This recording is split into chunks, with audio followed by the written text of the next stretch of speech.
Welcome to another educational snippet. Today's topic will give an introduction to the well-known Bernoullis equation. Bernoullis equation is shown here. Each of the terms on the left side represents a type of energy.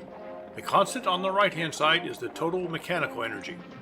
Bernoullis equation can be derived from the law of conservation of momentum or conservation of energy. In this snippet, we will not be deriving Bernoullis equation or reviewing the restrictions on its use. Our goal is to compare and contrast it with the conservation of mechanical energy and to gain some insight on the types of energy conversions that take place in a flow where the only forces acting are conservative. Let's review conservation of mechanical energy from basic physics. The law of conservation of mechanical energy states that the total amount of mechanical energy in a closed system in the absence of non-conservative forces remains constant. In conservation of mechanical energy, we normally consider kinetic energy and potential energy. The equations for each are provided here. In the absence of non-conservative forces, such as friction, then the sum of kinetic energy and potential energy is constant. A classical example is a simple pendulum with no friction or air resistance. As the pendulum weight swings, there is a conversion between potential energy and kinetic energy, and vice versa, resulting in a constant total energy. Here's a cartoon that demonstrates conservation of mechanical energy for a simple pendulum. The weight is initially stationary at an elevation h. The kinetic energy is 0. The initial potential energy is equal to the product of mgh. This is also the total energy of the system. Once the weight is set free, it accelerates and swings through its range of motion. At any point, the sum of the kinetic and potential energy is equal to the total energy, the product mgh. Now let's see how Bernoullis equation is also an expression of conservation of energy. The form of the equation shown is in units of pressure, which has dimensions of force per length squared. Recall that energy has dimensions of force times length.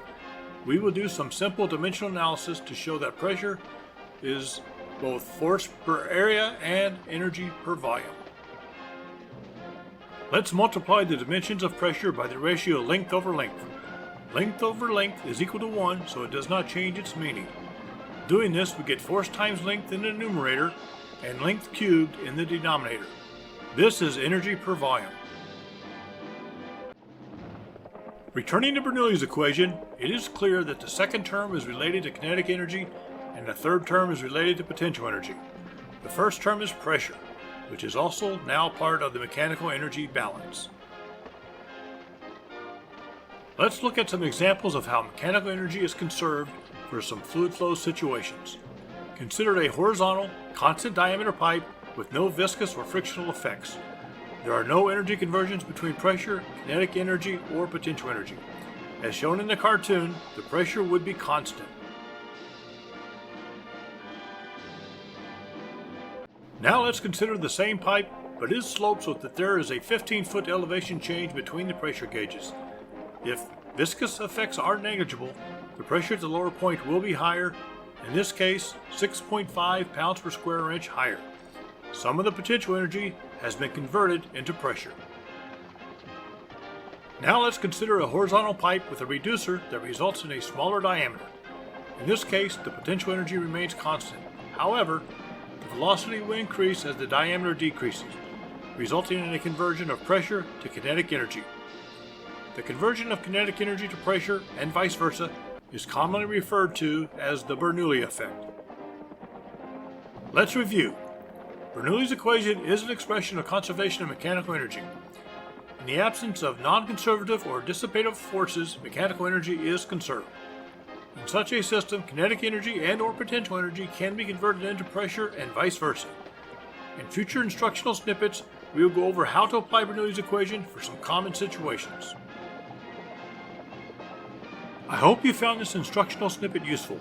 If so, please like and subscribe. Thanks, and have a great day.